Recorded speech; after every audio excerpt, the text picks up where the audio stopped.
Okay, so here we are on the opening screen of AAA, and we're going to do some opening moves for Russia. We're playing on the map named Big World 1942 version 3 rules. I'm going to leave everybody set to human since we're all going to play Russia's turn anyway. So we click play, and we open up to Russia, and we're going to buy a tech token. And we're going to choose land and production since Russia doesn't have much of a navy anyway.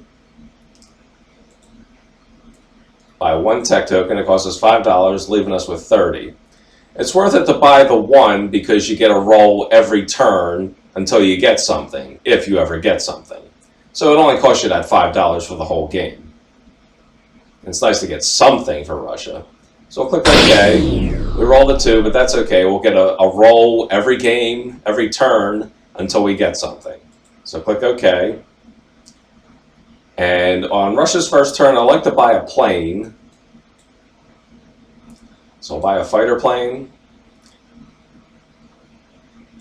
a couple of artillery, and the rest infantry.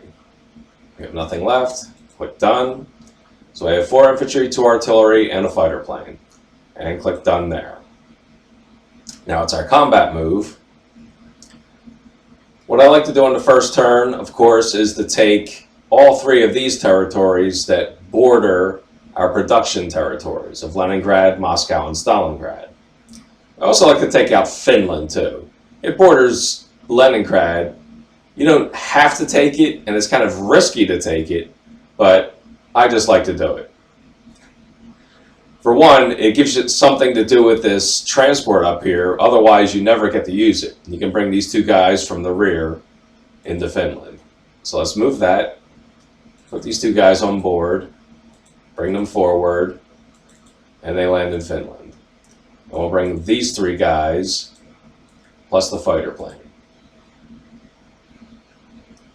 In Novgorod, we're going to bring these 3 infantry and 1 of these tanks. And we're going to bring the bomber from back here. In Western Russia, I'm going to bring everything in Moscow. And in Southern Russia, we'll bring everything that's in Stalingrad. Plus these 3 down here, and these 3 right here. We'll do our battle calculations at Control B on our keyboard and calculate odds for Finland, and we have 100% up there. Calculate our odds for Novgorod, 95%. Do the same for Western Russia. It's giving us 92%. And in Southern Russia, 99%. Now, we also have an Eastern Front with the Japanese, but I don't do any attacks there on the first turn. I like to bring all my forces together during non-combat for preparation for what happens next on the next turn. So, we're done with our combat moves. I'm going to click Done, and we'll start in the north with Finland.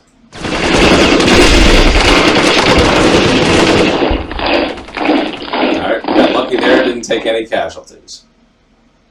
Next, Novgorod. We got 2 hits, take out his infantry. They got 1 hit back. We lose an infantry. We will remain. Got the tank. And he missed. So we took that. Now for Western Russia. Only 1 hit there. Take out his infantry. He missed with everything. Will remain. We missed with everything. And he got 1 hit. Will remain. Alright, we got 3 hits there. That takes out everything. And he got 1 more hit on us. We lose 1 more infantry. And we took Western Russia. Now for Southern Russia, kind of key because there's a fighter plane there, a German fighter plane that we want to take out.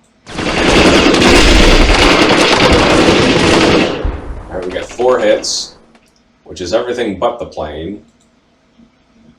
He got 2 hits back. We lose 2 infantry. Will remain.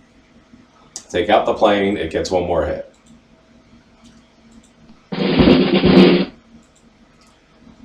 So we've taken that with a good force. Now we're up to our non-combat move, so we have to land all our planes. We'll land this fighter in Moscow, this one also.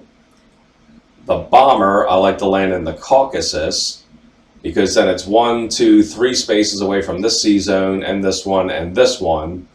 So if the Germans or the Italians leave any stray transports in the Mediterranean, I can nail them. And to protect that bomber, I move 1 infantry up here. These other 2 infantry, I'm going to move up here. That gives them the option next turn to move into Moscow or Stalingrad, whichever is under the most threat. This tank, we're going to move into Leningrad. And this fighter will land in Leningrad. All 3 of these guys move up. This tank is going to move up to Moscow. Everything else will move up 1 space. These 2 move up here. This one here. And these 2 here. The submarine is going to move up 2 spaces to help back up the British fleet down here. Meanwhile, in the east, we're going to consolidate all our forces.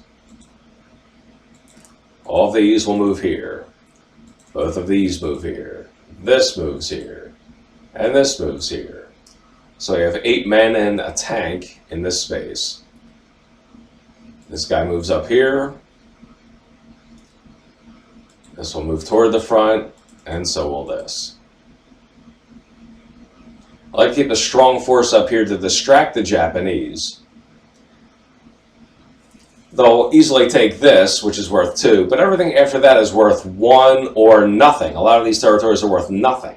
So even as Japan takes these territories, they don't gain much and Russia doesn't lose much.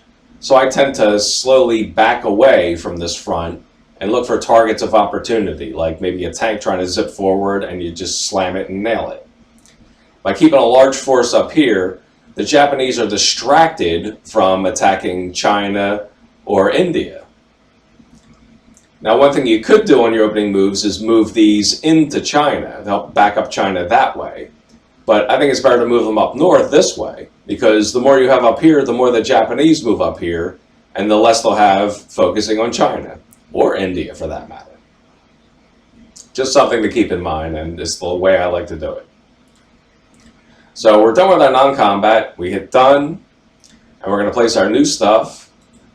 In here, I'm going to put a fighter plane. I put it there because it has the option of going east or west. If things are stable on the German front, I can fly that plane out here, and it gives it more of an offensive punch against the Japanese. Leningrad is going to definitely need 3 units, which is all I can place there. And the rest will go in Moscow.